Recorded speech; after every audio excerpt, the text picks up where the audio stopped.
मित्रांनो, काल हा आम्ही साप रेस्क्यू केला शिरोळ शहापूरमध्ये। हा साप बिनविषारी आहे। हा तुम्हाला गावाजवळ, गावात, ओढ्या नाल्यात, शेताजवळ, आखाड्यावर आढळून येतो। हा साप बिनविषारी आहे। हा साप खूप शांत आणि संयमी असतो। याला जर तुम्ही खवळलं, त्रास दिला तर हा चावण्याचा प्रयत्न करतो। जर हा चावला चुकून तर घाबरून जायचं नाही। तुम्ही आपल्या जवळच्या हॉस्पिटलमध्ये जाऊन लगेच ट्रीटमेंट घ्यायची, तुम्हाला काही होणार नाही। हा साप बिनविषारी आहे। याच्या अंगावर थोडेसे ब्लॅक कलरमध्ये चट्टेपट्टे असतात, हा ब्राऊन कलरमध्ये असतो आणि खालची साईड त्याची व्हाईट कलरची असते। हा चावत्या वेळेस यस आकाराचा होतो आणि दंश मारण्याचा प्रयत्न करतो। आता हे बघा, हा सर्पमित्र, याला अभ्यास आहे।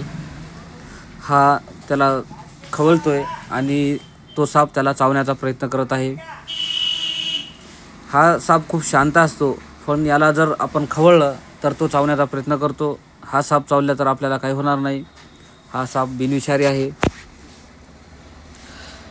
तुम्ही जर सर्पमित्र असाल तर ठीक आहे। जर तुम्ही सर्पमित्र नाही, तुम्हाला सापांचा काही अभ्यास नाही आणि तुम्ही जर साप पकडण्याचा प्रयत्न करत असाल तर कदाचित तुम्हाला आपला जीव गमवावा लागेल। बिना अभ्यासाचा कोणताही साप धरण्याचा प्रयत्न करू नका। काही जण कसं करतात, यूट्यूबला व्हिडिओ बघून साप पकडण्याचा प्रयत्न करतात, पण त्यांना थोडंही नॉलेज नसतं त्या सापाविषयी। कधीकधी बिनविषारी दिसणारा सापसुद्धा विषारी असू शकतो। याचा पूर्ण अभ्यास आपल्याला पाहिजे। आणि काही लोक म्हणतात की सर्पमित्राजवळ औषध असते, काय असते, मंत्र असते, तसं काहीही नसते। कधीकधी सर्पमित्रालाही आपला जीव गमवावा लागतो। विषारी साप, नाग वगैरे जर चावला तर त्यांनाही आपला जीव गमवावा लागतो।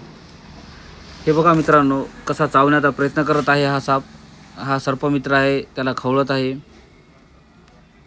त्याला फरशीवर चलता येत नव्हतं सापाला, तर आता आपण त्याला चांगल्या ठिकाणी नेऊन सोडू, जंगलामध्ये सोडू। कुठेही साप दिसला तर आपल्या जवळच्या सर्पमित्रांना कॉल करा। ते सर्पमित्र त्या सापाचा जीव वाचवतील आणि त्याला जीवनदान देतील। तुमचा एक कॉल आणि या सापांना, जीवांना एक जीवन जगता येईल।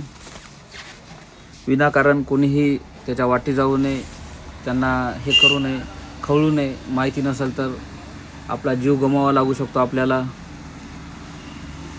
मित्रांनो, पूर्ण अभ्यास असेल तरच सापासोबत खेळा। या सापाला आपण आता सुरक्षित ठिकाणी दूर जंगलात नेऊन सोडू आपण। तर मित्रांनो, तुम्ही जर नवीन असाल तर सबस्क्राईब करा, लाईक करा आणि शेअर करा। नक्कीच तुमच्या एखाद्या मित्राला किंवा शेतकरी मित्राला ही माहिती कामात येईल। आणि रात्री बेरात्री शेतात वगैरे जाताना बॅटरी सोबत ठेवा। साप दिसल्यास त्याला डिवचण्याचा प्रयत्न करू नका। कंप्लीट